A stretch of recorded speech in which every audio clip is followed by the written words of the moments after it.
Good day, everyone. So now that we've learned the basics of an ECG, what causes the ECG physiologically, how are the PQRST generated, what is the genesis behind them.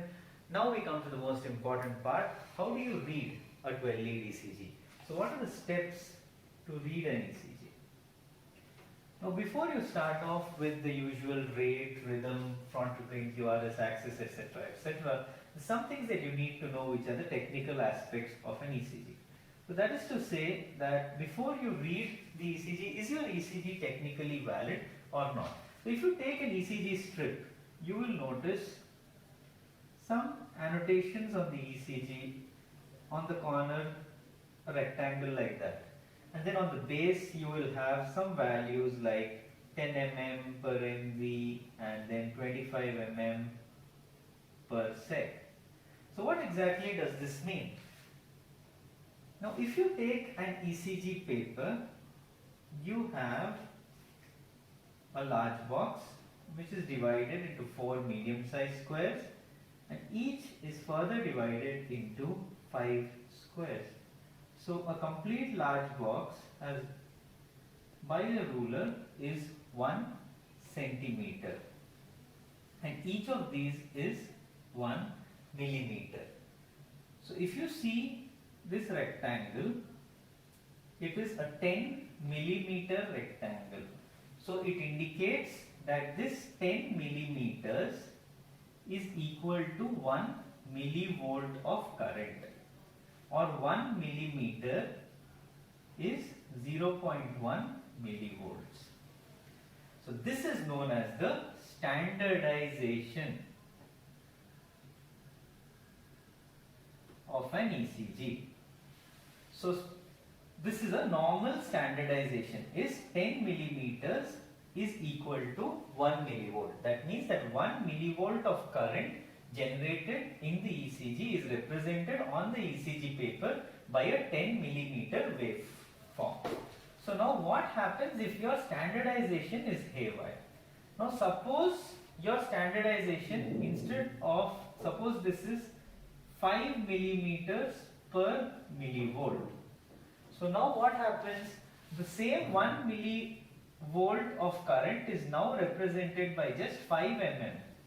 So if this is a 10 millimeter normal standardization ECG, so if you have an ECG with a normal standardization of 10 mm per millivolt and you get a QRS like this. If you have the same ECG taken at a half standardization of 5 mm per millivolt, the amplitude of the QRS now becomes smaller. So you will falsely say that it's a low voltage QRS which is seen in the ECG. Suppose the same thing is a double standardized ECG, that is 20 mm per millivolt. Now your QRS becomes double in size. So you will end up saying there is right ventricular hypertrophy, left ventricular hypertrophy, when the problem is just with the standardization. So you need to look at the standardization before you interpret your ECG to be able to appropriately talk about the chamber enlargements. With an abnormally standardized ECG, you cannot accurately comment about the chamber enlargements. Now sometimes if you see the standardization, a normal standardization graph is something like that. Sometimes you will see a graph that is like this, or a graph that is like that. So what does this indicate?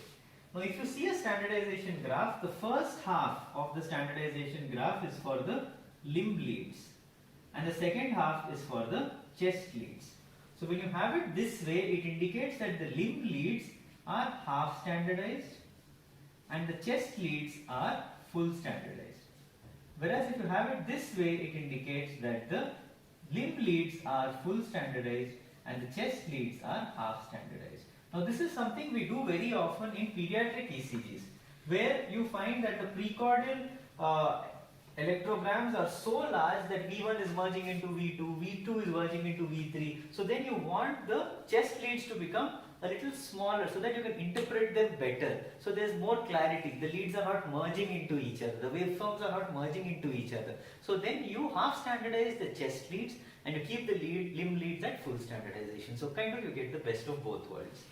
Now coming to the other annotation, that was 25 mm per sec. So what does this mean? This is the speed of the ECG paper. The speed of the ECG paper. Now, if you see how an ECG is taken, basically it's a heat sensitive paper on which a stillet moves. Now, suppose the paper is moving very fast. Suppose the paper is moving very fast, your QRS tends to become broader. Suppose the same paper is moving slowly, the QRS now tends to become narrower. Whereas, so if your speed of the paper is too much, for example, if this is a 25 millimeter per second, you get a QRS which has a duration of 80 milliseconds. The same QRS, if the speed of the paper now becomes 50 millimeters per second, that means there is more amount of paper that goes per second, the same QRS now tends to become broader. It may become 160 milliseconds. Whereas the same QRS, if the speed of the paper has become 12.5 millimeters per second, that is, it has this, the paper is now moving slower. So that is only 12.5 millimeters are covered in 1 second. So then the QRS now becomes narrower. It becomes 40 milliseconds. So you see, with a normal speed, it's a normal QRS. The same QRS with a slower speed becomes narrower. The same QRS with a faster speed becomes broader. So if you take it at a 50 millimeter per second, you will say there is almost a sine wave pattern, there will be hyperkalemia, there is something abnormal, there is bundle branch block, but the only problem would be your technical aspect is wrong. So that is why before you start reading an ECG, you need to look at the standardization and the speed of the paper. So now that we have seen the standardization and speed of the paper is normal, let us proceed to the reading of the electrocardiogram.